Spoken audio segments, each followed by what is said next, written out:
Bonjour et bienvenue au JT du Coin de la semaine. Aujourd'hui, on commence avec une info qui n'en est pas vraiment une puisqu'elle fait référence à un événement qui a eu lieu il y a bien longtemps. La naissance du Bitcoin. C'était le 31 octobre 2008 que le livre blanc du Bitcoin a été publié et c'est donc hier que la plus vénérable des crypto-monnaies fêtait son 15e anniversaire. Gary Gensler de la SEC américaine n'a pas raté l'occasion pour en placer une et il a célébré l'occasion d'une façon bien étrange. Son tweet commence par une espèce de blague sur l'identité de Satoshi, suivi d'un bon anniversaire des plus classiques, pour immédiatement enchaîner sans aucune transition sur « La loi, c'est moi, et l'ordre !» Le reste de Twitter a bien tenté de lui faire remarquer qu'il a raté une occasion de se taire, mais je ne suis pas sûr que le message soit passé. Et en matière de faire taire Gary Gensler, les utilisateurs Twitter ne sont pas les seuls à militer. La société JP Morgan est aussi de la partie.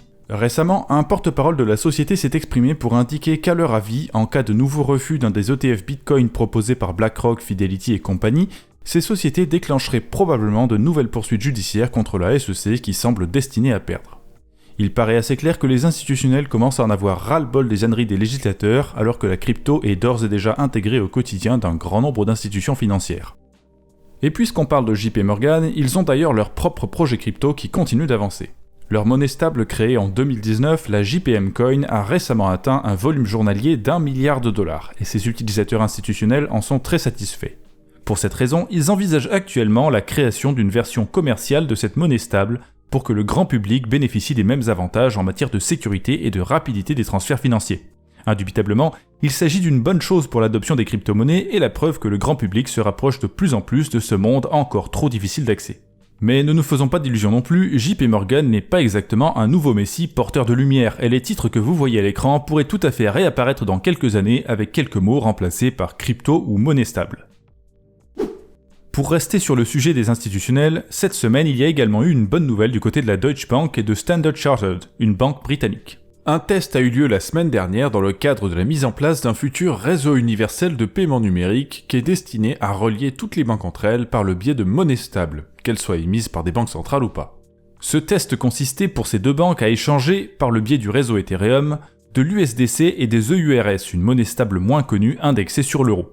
Et nous devrions voir plusieurs autres essais similaires prendre place prochainement puisqu'ils ne sont qu'un prélude à la commercialisation de ce système dès la fin de l'année.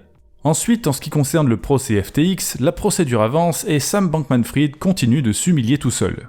Cette semaine, il n'a été capable de dire que l'une de ces trois phrases. « Je sais pas, c'est pas moi c'est les autres, et j'ai pas fait exprès ».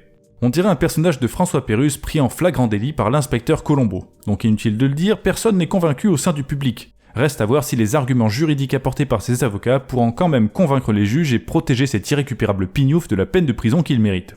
Pendant ce temps, en dehors du tribunal, le cadavre putréfié de FTX attire les investisseurs. En effet, 3 acheteurs se sont présentés pour reprendre la plateforme malgré sa réputation irrémédiablement calcinée par son effondrement. Difficile d'imaginer un futur dans lequel FTX revient sur le devant de la scène, mais un changement de nom est tout à fait envisageable pour tenter de faire peau neuve.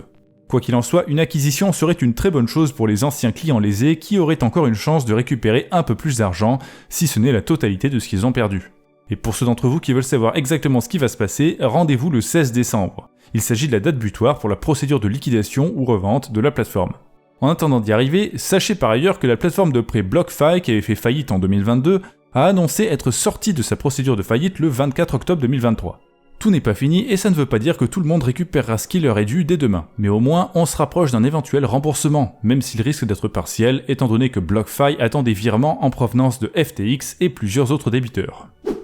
Maintenant, pour finir ce JT du Coin, parlons d'une info un peu plus surprenante. La Commission européenne a publié le 25 octobre un rapport dont le titre se traduit par « Améliorer l'espace administratif européen », également appelé Compact, qui est une abréviation de son nom anglais.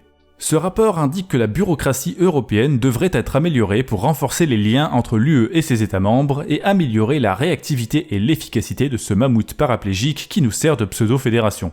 Vous me direz d'accord, mais quel rapport avec la choucroute ? Après tout, on est censé parler de crypto. Eh bien c'est très simple. Parmi les moyens techniques envisagés pour régler certains problèmes, ce rapport a mentionné la blockchain.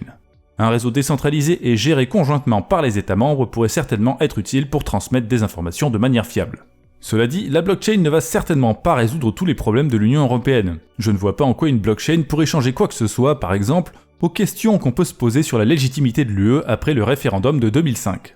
Alors au final, disons au moins que si l'Union Européenne cherche à mieux fonctionner, c'est une bonne chose. Qu'elle choisisse la blockchain comme solution, c'est plutôt anecdotique, mais au moins c'est un petit pas de plus vers la démocratisation de cette technologie, et par extension, indirectement, de nos actifs préférés qui en font également usage. Voilà, c'était tout pour aujourd'hui, alors à la semaine prochaine pour l'épisode suivant du JT du Coin.